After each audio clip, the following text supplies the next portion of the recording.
दोस्तों, हर हर महादेव। आज की कथा, शिव द्वारा शुक्राचार्य को निगलना।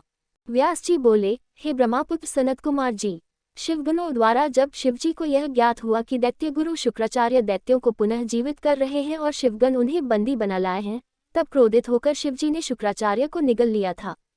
तब आगे क्या हुआ? भगवान शिव के उदर में शुक्राचार्य ने क्या किया? क्या भगवान शिव ने उन्हें भस्म कर या फिर शुक्राचार्य अपने तेज के प्रभाव से शिवजी के उदर से बाहर निकल आए?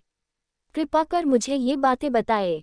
व्यास जी के इन प्रश्नों को सुनकर सनत कुमार जी बोले, हे व्यास जी, भगवान शिव तो इस त्रिलोक के नाथ हैं।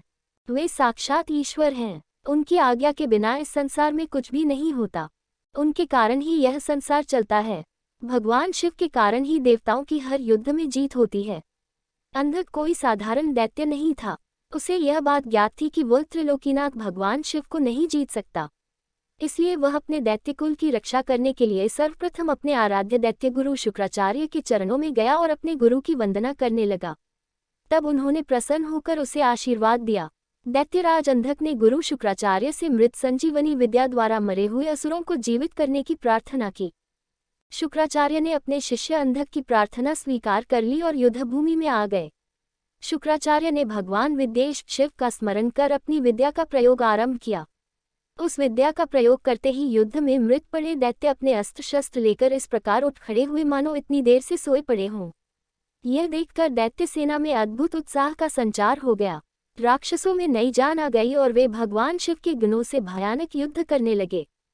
शिवगणों ने जाकर यह समाचार नंदीश्वर को बताया कि शुक्राचार्य अपनी विद्या के बल से मरे हुए दैत्यों को जीवित कर रहे हैं।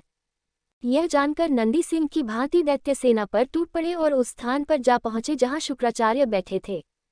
अनेकों दैत्य अपने गुरु की रक्षा करने के लिए चारों ओर खड़े थे। नंदी ने शुक्राचार्य को इस प्रकार पकड़ लिया जैसे शेर हाथी के बच्चे को पकड़ लेता है। वे उन्हें उठाकर तेज गति से वहां से निकल पड़े। नंदीश्वर को इस प्रकार अपने गुरु को उठाकर ले जाते देखकर सभी दैत्य उन पर टूट पड़े, परंतु नंदी अपनी वीरता का परिचय देते हुए सबको पछाड़ते हुए आगे बढ़ते रहे। नंदी के मुख से भयानक अग्नि वर्षा हो रही थी, जिससे दैत्य उनकी ओर नहीं बढ़ पा रहे थे। इस प्रकार कुछ ही देर में नंदी शुक्राचार्य का अपहरण करके उन्हें भगवान शिव के सम्मुख ले आए। नंदी ने सारी बातें भगवान शिव को कह सुनाई।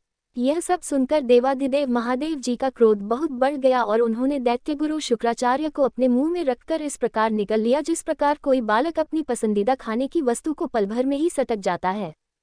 व्यास जी ने पूछा, हे सनत कुमार जी, शुक्राचार्य को जब भगवान शिव ने निगल लिया तब फिर क्या हुआ? यह प्रश्न सुनकर सनत कुमार जी बोले, हे महर्षि, भगवान शिव ने क्रोधित होकर जब दैत्यों के गुरु शुक्राचार्य को निगल लिया तब वे शिवजी के उदर में पहुंचकर वहां से बाहर निकलने के लिए बहुत चिंतित हो गए और अनेक प्रकार के प्रयत्न करने लगे।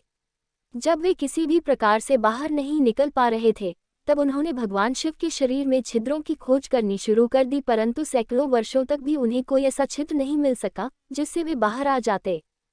इस प्रकार शुक्राचार्य बाहर न निकल पाने के कारण बहुत दुखी हुए और उन्होंने शिवजी की आराधना करने का निश्चय किया। तब उन्होंने शिव मंत्र का जाप करना आरंभ कर दिया। शिव मंत्र का जाप करते करते शुक्राचार्य शिवजी के शुक्राणुओं द्वारा उनके लिंग मार्ग से बाहर आ गए और हाथ जोड़कर भगवान शिव की स्तुति करने लगे। तब भगवान शिव और देवी पार्वती ने शुक्राचार्य को अपने पुत्र रूप में स्वीकार कर लिया और मुस्कुराने लगे। शिवजी बोले, हे भरे गुणनंदन, आप मेरे लिंग मार्ग से शुक्र की तरह बाहर निकले हैं, इसलिए आज से आप शुक्र नाम से विख्यात होंगे। आज से तुम मेरे और पार्वती के पुत्र हुए और सदा संसार में अजर अमर रहोगे। तुम्हें आज से मेरा परम भक्त माना जाएगा। तब शुक्राचार्य भगवान शिव की स्तुति करते हुए बोले, हे देवाधिदेव भगवान शिव, आपके सिर, नेत्र, हाथ पैर और भुजाएं अनंत हैं। आपकी मूर्तियों की गणना करना सर्वथा असंभव है। आपकी 8 मूर्तियां कही जाती हैं और आप अनंत मूर्ति भी हैं। आप देवताओं तथा दानवों सभी की मनोकामनाओं को अवश्य पूरा करते हैं। बुरे व्यक्ति का आप ही संहार करने वाले हैं। मैं आपके चरणों की स्तुति करता हूँ। हे प्रभु, आप मुझ पर प्रसन्न हो। दैत्य गुरु शुक्राचार्य की ऐसी स्तुति सुनकर भक्तवत्सल भगवान शिव बहुत प्रसन्न हुए। तत्पश्चात भगवान शिव से आज्ञा लेकर शुक्राचार्य पुनः असुर सेना में चले गए और तब से वे शुक्राचार्य के रूप में विख्यात हुए। दोस्तों, अगली वीडियो देखने के लिए आप चैनल सब्सक्राइब जरूर करें और लाइक करें और कमेंट करें। हर हर महादेव। दोस्तों, हर हर महादेव। आज की कथा, शिव द्वारा शुक्राचार्य को निगलना। व्यास जी